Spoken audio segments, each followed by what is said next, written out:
to have we're going to have an easier agenda. We're not going to try and pack everything that we want to do in 90 minutes, but so far we haven't succeeded. So, but welcome everyone. This is our third call in the Adapting CLD Processes to COVID-19 series. And I request everyone to be on mute, please. Okay.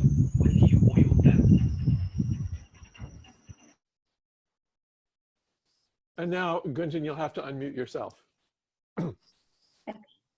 Perfect, thank you. So because of the number of people that we normally have on these calls, we are not able to do introductions the way we like to do. So we're going to request everybody if you can put in your name and where you are from, your organization into the chat box. That's going to be wonderful. I already see Samuel's done that, so thank you. That's a way for getting to know each other. And especially if you're not on the MCLD mailing list, then the only way we can get minutes to you or any of the materials that we share in today's call across to you is if you put your email ID in that chat box for us to share. So like I said, this is the third call in our series that we've been doing. We've had excellent participation in the first two calls. We are hoping to see similar numbers in this call, but we started a little late, so we let people come in. Nelly and I are going to be facilitating today's call. We have a few ground rules which kind of have been the same throughout our calls. A, please be on mute unless you are speaking. Otherwise, there's a lot of background noise. B, there is a raised hands button in Zoom. So raise your hand if you would like to speak, or put in a message in the chat box. John is going to be monitoring the chat box for us. He will make sure that anybody who wants to speak or any opinion which is expressed out there is shared with the group. But just for the, for convenience, please do put in whatever you want to say in the chat box, because we do want to hear from you. And in the past, we've seen that these chat boxes are really rich sources of ideas, conversations, and interactions. So I'm going to move straight to the structure of today's meeting. Nelly, can we go to the next screen? Thank you. So we are going to start with a quick recap of what happened in our last meeting, but then we're very quickly going to move on to a little bit of discussion around adaptations for building long-term resilience. This is something, as those of you who were on the last call would remember, this is a discussion that we started there, and there was a reflections paper that was circulated again on this. Next, and this is the exciting and the new thing that we're going to be doing in today's meeting, is we're going to do a scenario planning workshop and exercise.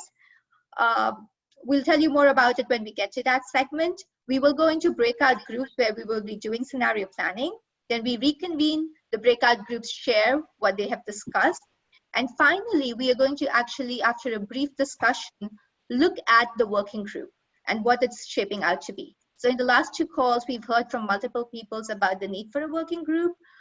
So we've listened to you. We have asked you for ideas on what the group could do, and we'll get to that. And finally, we'll close with our next steps. So welcome everyone again, and Nelly, over to you. Thanks, Gunjan, and thanks everyone for joining for the third call. We're, I think, all really amazed that there has been so much participation and interest, and that this has gone as far as it has, and we hope it keeps going. So very quickly, I'm just going to recap from the last meeting that was held on May 20th. It was our second global call. And there we focused on thinking about the next 6 to 10 weeks, as well as the longer term. In May, and even more so now, countries were at different stages of the virus in terms of restrictions and need and at contagion. So that call focused first on trying to think through, as I said, the next 6 to 10 weeks, what that would look like, what opportunities would be coming as restrictions might ease, what the challenges would be, what would be possible for the first time after a long time of being shut down, and how we could prepare for that. But then also thinking about how that moves into the longer term and how we can strengthen our programming to help communities be better prepared and better able to respond to crises moving forward. So we had a couple of polls, we had breakout groups, again, discussing across the 4 barriers that we identified in the first call. So limited access, inability to convene, disruptions to procurement and service delivery, and people shifting priorities and time availability, as well as whole group discussions. 2 of the themes that we highlighted and we'll return to today are how we can better integrate crisis preparation into our regular programming, and also what roles and functions can be owned even more by actual community members rather than by staff or by volunteers from outside of the community. So very quickly, a couple of key takeaways that came from that call, and the summary of this call is also up on the website for everyone to look at any time. But thinking about the shorter term, people talked about how, again, there's different activities that are possible in different places. In some places, they're easing restrictions and you can actually have community meetings, but in other places, the focus was still very much on raising awareness that the virus was real and was a threat, and on making masks and soap and things like that. For both the short and the longer term, we heard from a number of people about the importance of communication and coordination at different levels, so with communities, but also with governments and networks of funders, civil society, including how important it is to hold leaders accountable for where resources and funds are going at this time. And of course, noting the challenges that come with communication, particularly to rural areas, around bandwidth and who has access to cell phones. We also highlighted that it's the community leaders and the community representatives and members that know what the need is and what the possibilities are most directly and the best, and that our role is always to catalyze communities making their own decisions and own change and taking action. And thinking about the long term, looking at what we might need to reprioritize in terms of the activities we focus on. So there's the secondary effects of the virus, including child marriage or more violence against women and children, support to livelihood regeneration and business sectors to readjust, because poverty will be going up and the way people do business will be different. And also how in the future to have that kind of trusted, accurate information in place faster. And another point that was brought up was, how communities can be more self-sustaining in terms of sort of garden kitchens or having savings, different things like that that we might need to or might be able to consider in the future, and would make our programming stronger and our communities better able to or more resilient to crises in the future.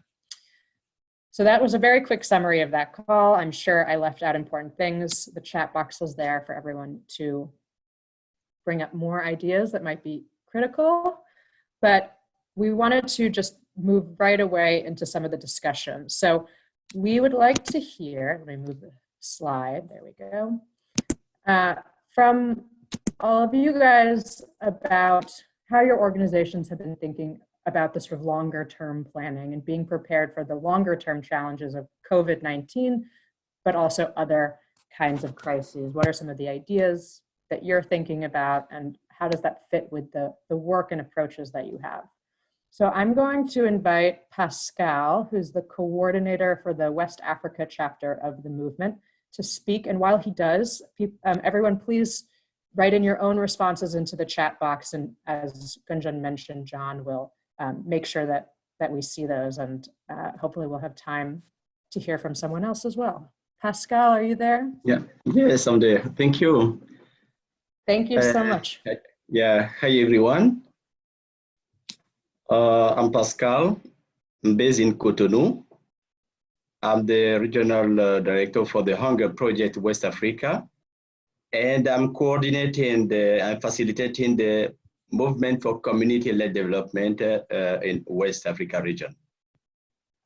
From the, let's say, from the last calls, I will mention 2 takes away.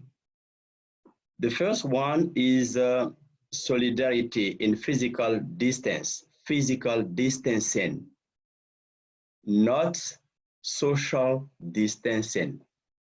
And this sounds very much and match with the principle of the MCLD, because MCLD is about interconnectedness It is about partnership. It is about supporting each other, and no place for social distancing. Very important. And we have recently mentioned this in how we frame COVID response message to communities, particularly in one communities when 2 CLD members in Benin has organized an awareness session to communities. The second is related to how the pandemic of COVID-19 relate to other issues, key issues of development, poverty, climate change, water, and so on. This question confirms again the need for a holistic approach and the need for transformative change to build the resilience for communities, which is prerequisite for sustainable development. This aspect also has been mentioned in the same communities where 2 civil society members of our chapter has organized the awareness session that I mentioned earlier. And the third, in the line with the holistic aspect, we decided within our chapter to talk about first, the guideline provided by the government, but we need to add other aspects to make sure that COVID-19 is not only a pandemic issue of health. And we have mentioned there, first, the COVID-19 is real, and second, adequate nutrition, focusing on local vegetable that could really grow very fast. We mentioned moringa and other. And the last point I will mention is how does the COVID-19 affect our work on the ground? Yes, we talked about this earlier, not today, but in a previous call, that as we are organized as Hunger Project, we have animators on the ground. We make sure that we fully respect the guidelines provided by the government, physical distancing, the wear of mask, and they continue doing the work on the ground. So on the ground, we could say the COVID-19 doesn't really affect our work, but what is new is we need to make sure that our communities fully respect the guidelines provided by the government. Thank you. That's I got to be fair. Thank you, Pascal. And yeah, I think that touches on a number of the points that started to come up last time. So it's interesting and also really motivating, I think, to see how organizations are actually applying these ideas and thinking about the livelihood side, the nutritional resiliency side. So, John, is there might be any comments? We have just a minute because then we have to transition over to So Guillermo Sardi reports in his organization, we've invested in masks, soap, water tanks, and antibacterial gels to help community kitchens comply with necessary prevention measures.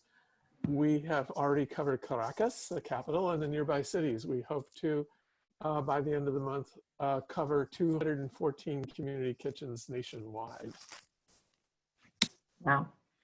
All right, thank you. Well, there'll be a lot of opportunity to keep thinking about these adaptations, both in the sort of immediate for COVID-19, but also the longer term, what's going to strengthen the programming in our next activity, which Gunjan will talk about. As you know, we don't know what the future will look like, but there's a number of versions that we can sort of start to imagine and prepare for. So with that, Gunjan, I think I will hand over to you to do the tough work of explaining this complicated exercise to all of us. So what we're going to do over the next 60 to 70 minutes is a process known as scenario planning. And at the beginning, I think what we do want to say is that we are all in this learning together. learning with each other and from each other. So neither Nelly nor I are experts in scenario planning, but we do hope that what we've seen from the previous meetings is how much we learn when we try and do these things together. So it's in that spirit that we are launching this. Many of you may be familiar with the term scenario planning. It's something which is normally undertaken by organizations when they look at long-term strategy planning. So it normally is done with a wide time horizon of 5, 10, 15 years, just because of the difficulty in predicting future events over that time horizon. But we do know that right now we are in such uncertain times that we can't even predict events for the next 3 or 6 months. And so that's why an exercise in scenario planning may be helpful for us. So what is scenario planning, and what is the purpose of doing this exercise here with everybody?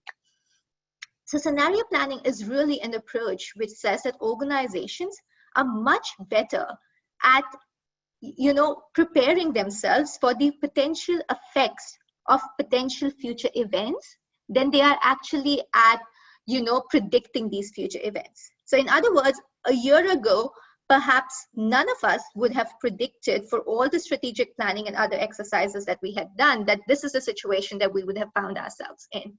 However, as people told us in the first 2 calls, we have seen the effects of, effects which are similar to what we are seeing now as a result of other crises that we have experienced in the past, be it Ebola, be it tsunami, be it humanitarian conflicts and other situations.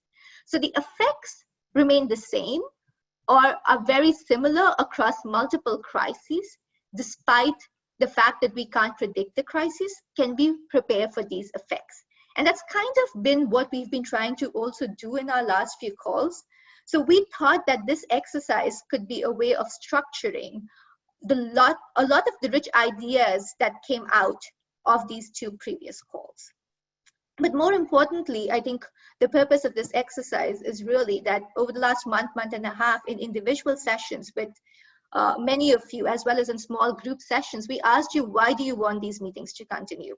What do you gain from these meetings? And what we heard was that these meetings often leave you with a kernel of a new idea, or they leave you with a thought, or shift your thinking in a way that you're able to go back to your organizations, to your colleagues and community leaders. And we heard from partners on the ground on how they've actually done this in their communities and within their organizations, wherein they take certain things that come out in these meetings and discuss them, and they lead them in different directions.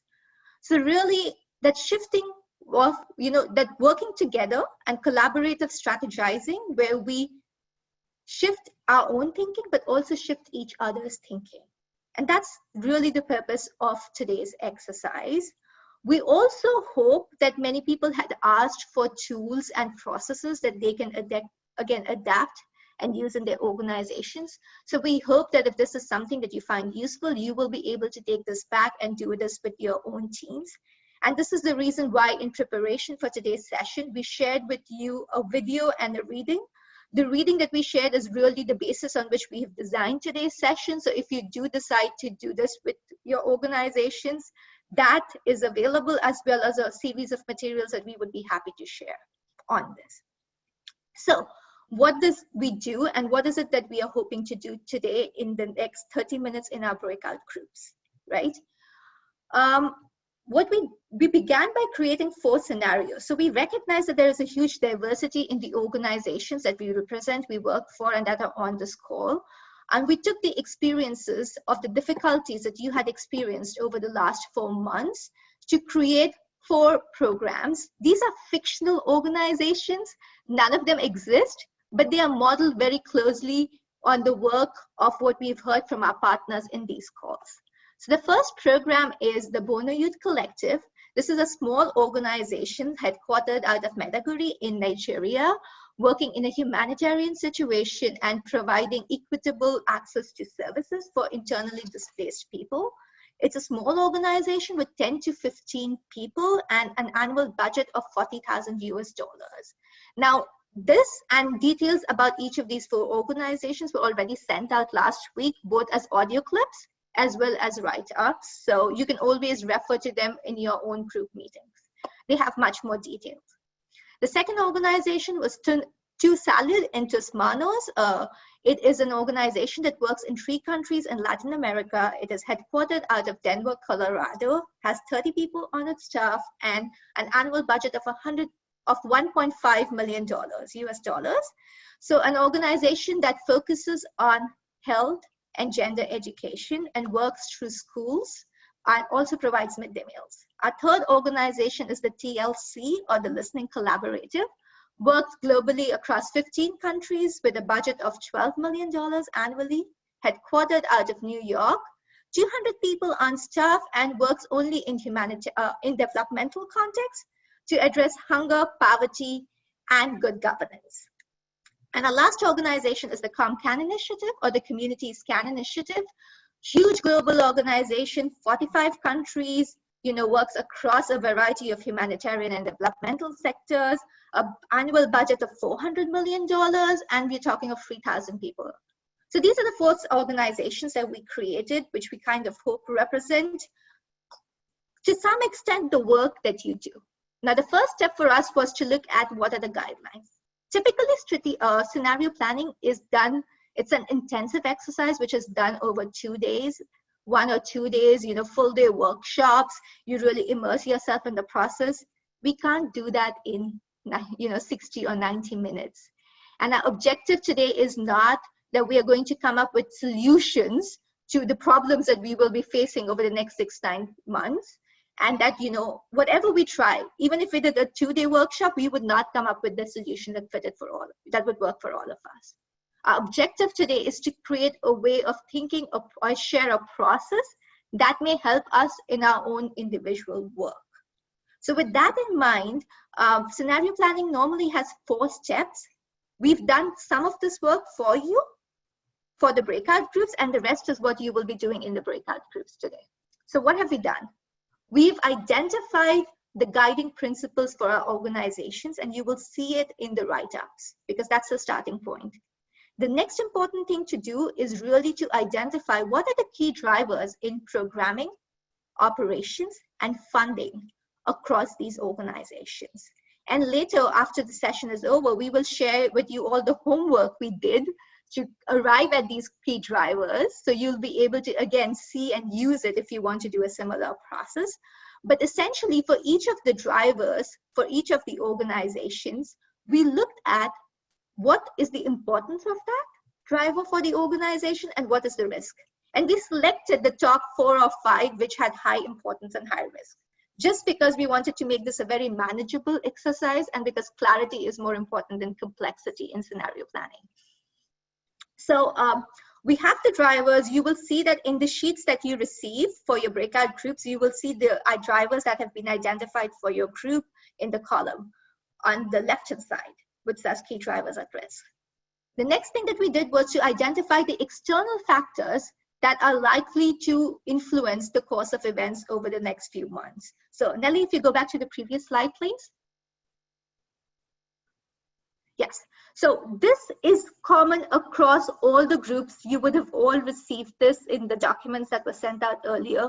So we identified 4 factors that we see playing a key role over the next few months in terms of what our best, medium, and worst case scenarios would be: the pace of economic recovery, whether physical distancing or lockdown measures come into play, whether government, public infrastructure and services will be running or not, and finally, the level of public anxiety that comes both from the way things are moving, government response, and other activities. So we looked at them to create what would happen in each of these cases in a best, medium, and worst case scenario. So for instance, if it's a best case scenario, New Zealand, where it stands today, right? There is no lockdown. Everything is back to normal because they don't have any more cases of COVID-19 happening. There is a lot of confidence in the people on what the government is doing and the government response. That's best case. Or we know of worst case scenarios where we are anticipating prolonged recession, where there's so much of mistrust. There is fear of lockdown happening again because cases are rising very rapidly, right? So that's the work that we have done. Now, what is it that you're going to be doing today in the breakout groups? Nelly, sorry, can we go back to that, the next slide? So you're going to now see that for the key drivers that have been identified for your group, what would happen in the best, medium, and worst case scenario. So for instance, if convening is a key part of the work that you do, what happens in the best case scenario? But what happens in the worst case scenario if there is a lockdown, right? If people are so afraid to convene and to meet each other, what's going to happen in that scenario? So you're going to do that in your small groups with each of the drivers. Once we have done that, once we know what the effects will be, we move on to, okay, what will be our action items? So that's when we start talking of solutions in scenario planning. And typically, again, it's a very extensive, complicated exercise where we talk of, okay, what are the things that could work across all three cases, right? What are things that you can do very quickly and that you can reverse if needed? So what are the fast and flexible solutions? Or what are the long, permanent, but harder solutions that you can't reverse? You know, for instance, a change in your programming, a change in the strategic direction of your organization overall. You know, supposing you decide that maybe convening is not the way to go for us, right? Hard decisions, permanent decisions, long-term impacts. But for this exercise, again, because of the limited time, we don't need to go into that. We just start thinking of solutions. And again, I want to stress that what we are expecting for people to bring back is not solutions, perfect solutions. We are hoping that there is enough interaction for you to begin thinking of solutions for your own drivers within your communities and organizations. What we're going to do now, I hope that you all had a chance to get started. As Gunjan said, as always, there was much more to talk about than there was time to get to it all. But we will hear now, just for 2 minutes from each group, if that's okay. We'll start actually with the group that I was in, which was Program A, called Borno Youth Collective. Gunjan explained it as we were moving into the activity, but it's based in, this imaginary organization is based in Maiduguri, works in northern Nigeria with internally displaced people. It's a small organization, and we train youth to provide education on rights and advocacy and equitable service delivery. And then the organization itself also provides some essential services in this humanitarian setting. So in our group, it was Daisy who was going to speak. Are you on, Daisy? Yes, I'm on. Nelly, Hello, would you be everybody, sharing once your again. screen? Sorry? Sharing the spreadsheet, or do you want me to? Oh, if you don't mind, actually, that would be great. Okay. Sorry, Daisy. Go ahead. I'll stop share. Go ahead, Daisy.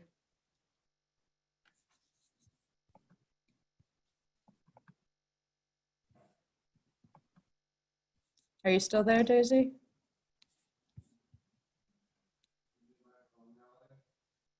Did we lose you? Okay, Daisy? hello, can you hear me now? Yes, we hear you. Okay, so yes, so for our small organization, what we looked at as the best case scenario was for communities to be able to convene. In the best case scenario, communities would still be convening, the structures would be in place and able to support the communities. There would be easier communication, and maybe also some committees, some form of structures working. And there would be, like, if it was the case of education, large groups of students would be able to also meet and have some level of education. And we also saw that at least it would be possible to organize the neighbors to help each other, either in terms of food or in terms of other support in terms of communication. And they would also be knowing who needs help and how they can take it. For the medium case scenario, we also see that there would be, maybe for education, school centers would be open for only a few number of people and for a few hours. And they would also be looking at the strengthening, starting to think ahead in terms of either the long-term looking at how we can maybe strengthen the livelihood, strengthening communication, especially on the rights, since we are working in a community that deals with the rights, and also strengthening communication. It wouldn't be easy. They don't have enough communication. Maybe there are not many ways of how we can get it there. But there would also be still some collective action, but limited and regulated in terms of social distancing, in terms of number of participants, and also the approaches which can be used. So there's some flexibility, but there's no total flexibility on what can be done and where. And then for the worst case scenario, we see that it is in a deplorable state. It's very hard to reach. Most of the communities would have to be reached either by the state or by the civil society organizations. And they would have to be relying on the government support because convening service delivery would be sort of near impossible.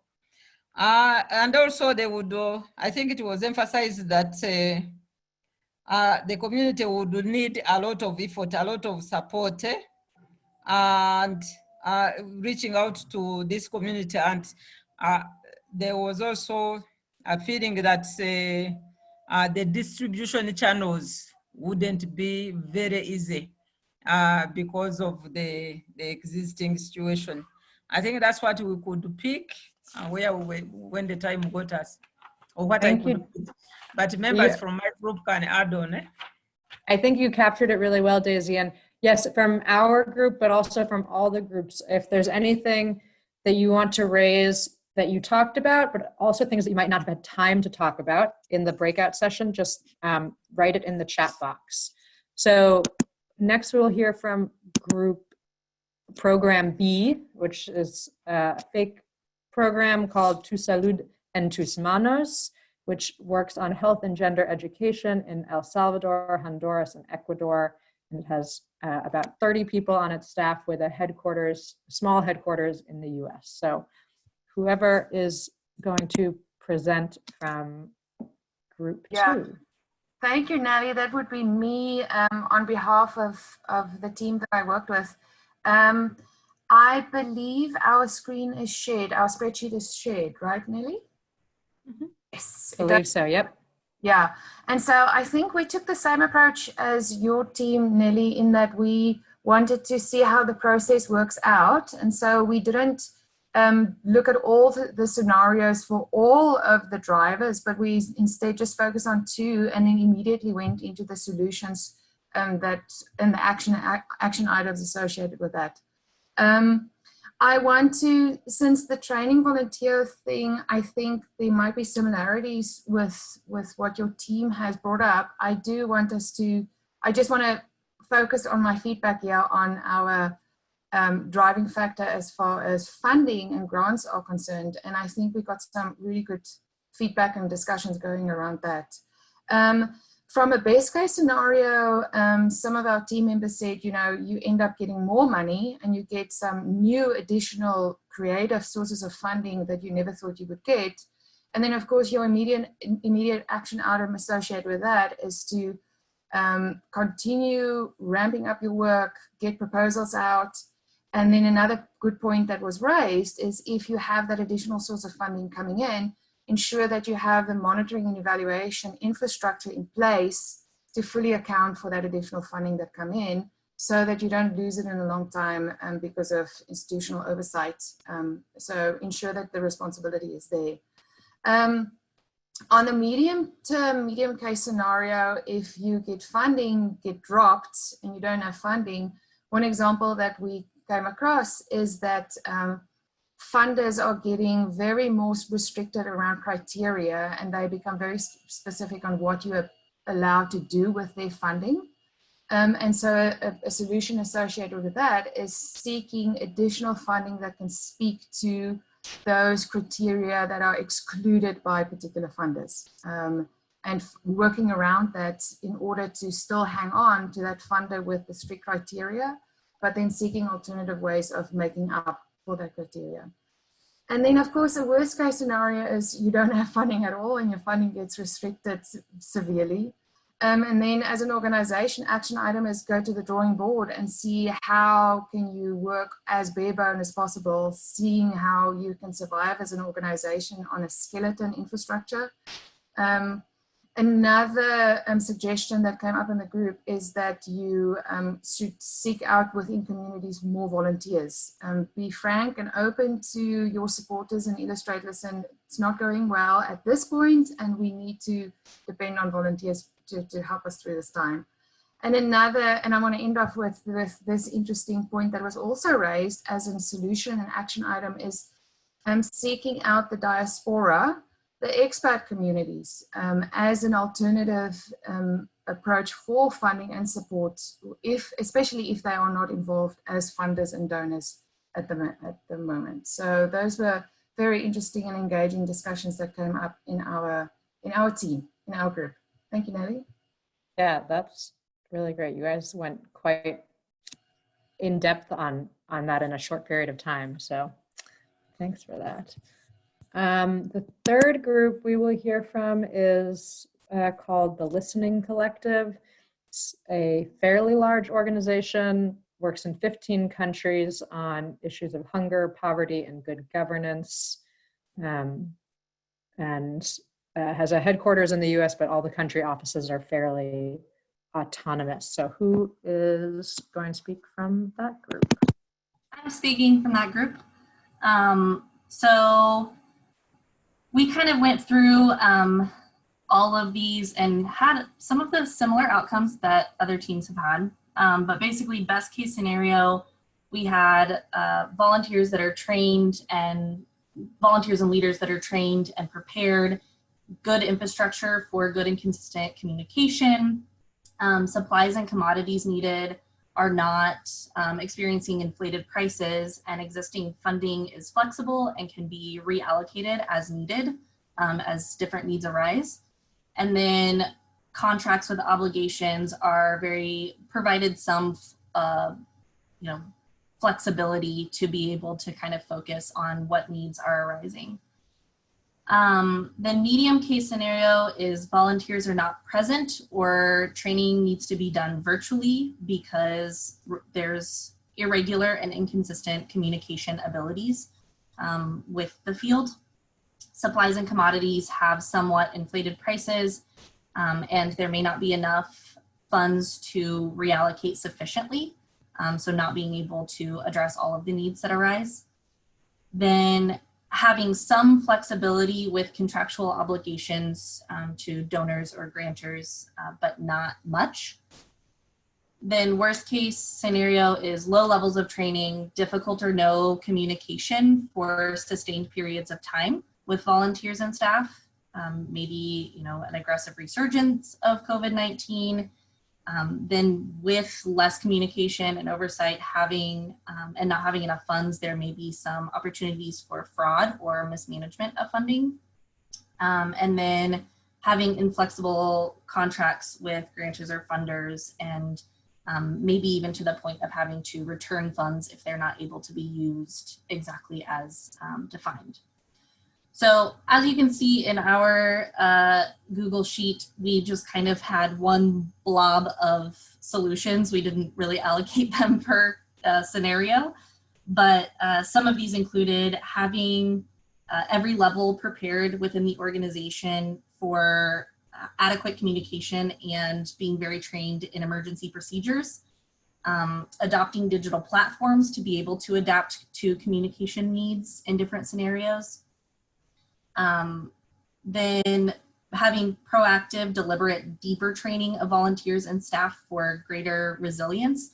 So actually a lot of our solution discussion revolved around adding that sustainable element, that resiliency, kind of decentralizing the dependence of people in the communities on governments or or the organization or other outside people, but empowering the communities to utilize and mobilize domestic resources and being able to be equipped with the knowledge and skills to be able to kind of deal with situations as they arise. And then also having advocacy with government for emergency structures, and being able to maybe even at a government level have people trained to respond to more emergency situations. And if I forgot anything that anyone on my team wants to add, please do. Yes, definitely in the group chat. And there's actually a lot of things coming in the chat box that we are making sure to capture. The final group, Group D, it's the largest organization called COMCAN, for 45 countries, works globally, both humanitarian and development settings. Who can I pass it to from that group? Yeah, sure. Arthur here presenting for Group D. We focused a lot on just some key areas, looking at best case scenario, medium case, and worst case scenario. For CONCAM, convening for community meetings, for generating awareness, and so on, collecting feedback. Best case scenario, we looked at CONCAM is not in the field.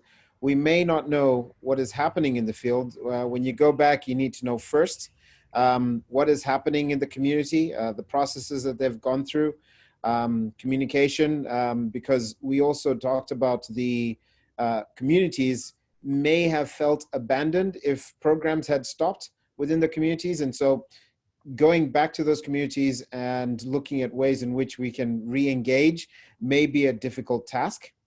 Under medium case scenario, CONCAM, again, is not in the field, and we may not know what is happening in the field. And so when we go back, we need to first understand what the communities have gone through. Again, similar to what we had in the best case scenario. In the worst case scenario, we may lose the ability or the interest of the people to convene, especially with the community feeling that they may not have been supported if the operations had moved out of the community. And so we may get a lot of pushback from the communities when re-engaging. A couple of things that we discussed outside of this best, medium, and worst case scenario is that, just for interest, is that there will be need for discussion to re-engage with local governments as well, especially when looking at the pace of economic recovery.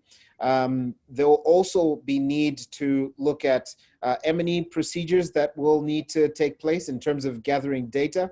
Again, because we may have pushback from the communities. We discussed that the M&E side may have to be reviewed very, very deeply so that we can understand what impact has happened since operations had stopped.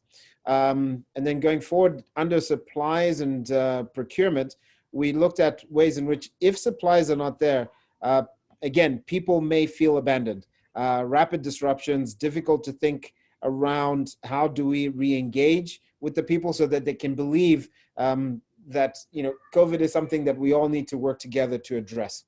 If there's anything else that I missed from my team, please feel free to add on. Thank you. Thanks very much, Arthur, and to your whole team. We're going to move on in just a moment to a quick discussion and a couple of other points before we close. But yes, please keep putting in all of your any comments into the chat box. It's becoming a very interesting discussion there. And I think one thing, we'll come back later to how we can continue to pursue this scenario planning. But I think one thing that's interesting is, some of the key drivers are quite similar across organizations, even though the scale and scope and where they work are different. And I think it'll be interesting to see how we can kind of put it all together into developing a big, best, worst, and medium case set of scenarios. Gunjan, I will share my screen now back to the slides and you can take it from there. Yeah, and because we are running short on time, I think we did have a discussion session that we wanted to run around some of the key learnings that have emerged from the scenario, the very small slice of scenario planning that we tried to get into But I'm guessing we probably don't have time for that. So we have the questions here. If there's anything that you want to share around those, feel free to put them in the chat box.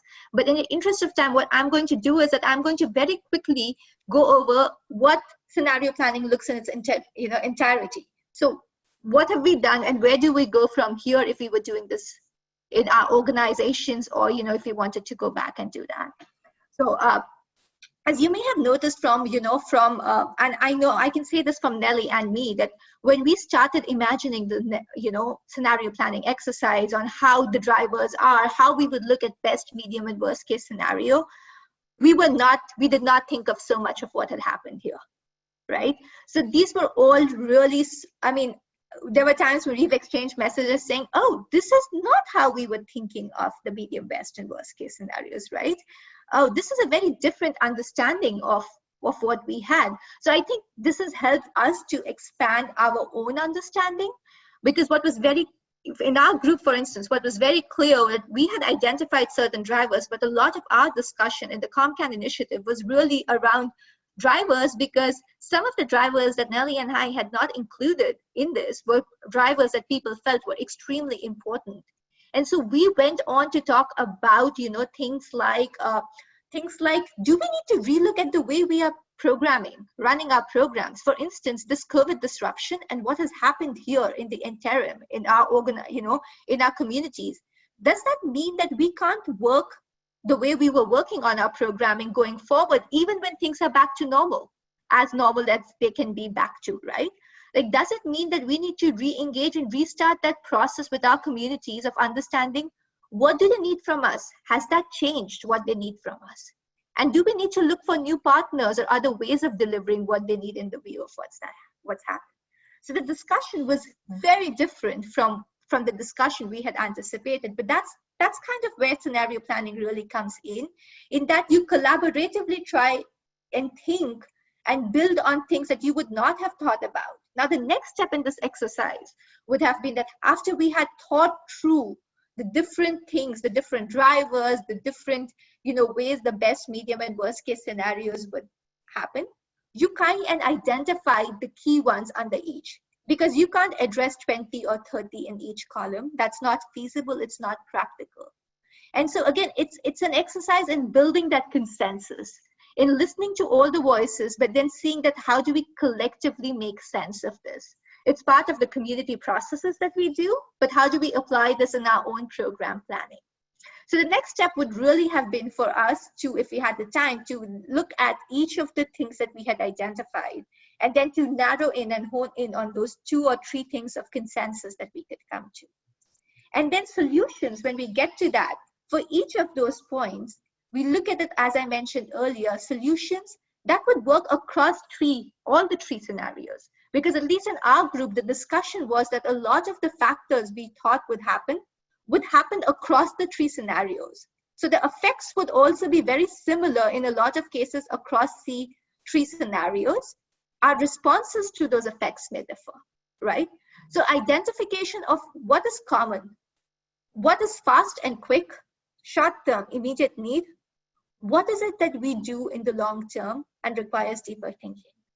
And the 4th step of scenario planning, which is very, very organization-centered and very specific really to the work that you would do, is about once you have gone through the process of identifying the risks, once you have identified how the risks may play out in each of these scenarios and the solutions to those risks, what are the triggers that will make you act on those action items? So for instance, if financial viability is one of your drivers, and if one of the action points was that, okay, we would have to stop this particular segment of our programming in the worst case scenario, then at what point, what is that trigger when you will do that, right? At what level do you activate that response? So that's the whole scenario planning exercise. I'm sorry we haven't had time. This is something very rapid. As Nelly said, we will have time going forward if people are really interested in this to explore other aspects of it. But we just wanted to bring this to the table as a tool, a process that may be available for people if they want to do this going forward. And if you have learnings, if you have opinions, we would really love to hear from you on your takeaways, on what you learned and what what more could be done here. But Nelly, I'm going to move this, give this back to you so that you can take us through very quickly the working group, which was created in response to the demands in the last two calls. Great. Do you mind putting up the working group TOR? Okay. Gunjan? I will, give me a second to just get. No worries. I will start. We have just a few minutes, and hold on 1 second. Sorry. So one thing that came up in our previous call, we had heard from a number of people that there was a great deal of interest in perhaps pursuing some of the ideas that have started on the calls through a working group. And for those who were on the May call, you'll remember that we did a poll and we discussed this as an option. And about 80% of participants asked that there be at least one working group. So in the meantime, in order to take that forward just a little bit, Gunjan and I have met with a number of members from the movement across different regions to start to brainstorm what this might look like. So Gunjan has just put up a draft terms of reference. It's a skeleton. After this meeting, we are going to make this public and share it with all of you so that you can provide comments into it and feedback and just take more time to look at it. But quickly, and as always, if you have comments or questions, just put them in the chat box and we'll make sure that they get saved and absorbed. So you'll see here, a lot of things are left empty for the working group itself to figure out, but at the top, it's looking at the rationale for having this, which would be to bring CLD organizations and movement members together to share experiences from their communities and from their organizations during COVID or other crises, and identify challenges to programming and possible adaptations, and think through possible scenarios as one activity. It talks about the purpose, which would be to build on the ideas from the calls and possibly create specific tools, exercises, materials that can further support organizations in supporting communities. We have a list here of some, some suggested activities that the group that started this document put together, which are basically around how to systematize the learning from the calls. And it includes things like building up from anecdotes on the calls, trying to put some qualitative methods to transform these into more concrete evidence, expanding on some of the ideas to come up with actual potential solutions that people can apply, producing external facing documents, etc. We have imagined, we know people have lots of commitments and everyone is already dedicating time to this call every month, which has been amazing. So we don't want to make it too long. We've imagined that it could start as a smaller time commitment of 3 months, and it can always be grown if necessary. And then you'll see that the steps and deliverables and exact timelines, those things are to be developed by the working group, because this is something that would definitely need to be owned by the members and fed back into this larger group and the community beyond this call as well.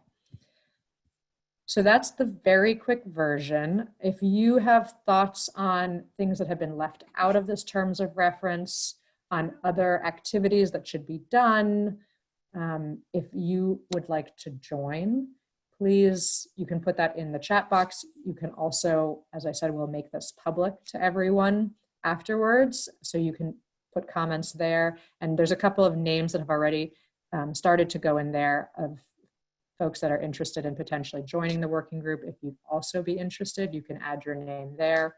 We'll be looking for co-chairs for the working group. And we will have it be public for 1 week until May 24th to give everyone time to read it more carefully. That was a very quick version because we're at time. Gunjan, we were going to do a quick poll to see whether this seemed like a reasonable starting point. Actually, Claire, that might be you. To see whether this seemed like a good starting point for a working group, or if we need to do some more thinking or revisit it as an idea at all. Do we have that? And while that poll is happening, Nelly, people will see the poll, but just because we literally are at time and we need to close, just want to quickly make a couple of announcements. So for the next steps, we do intend to have a next call in July.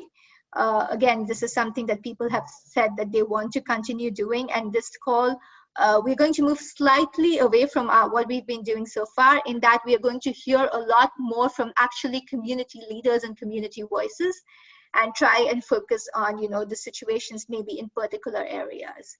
So, but you'll hear more on that from us later on. The other quick announcement is actually an MCLD, and actually one more thing. The reflections piece that we had shared last time and was the basis of the last call, that has been shared. It's up on the MCLD website for everyone, and any comments, feedback is useful. We will probably be trying to work on something based on what's emerged today as well.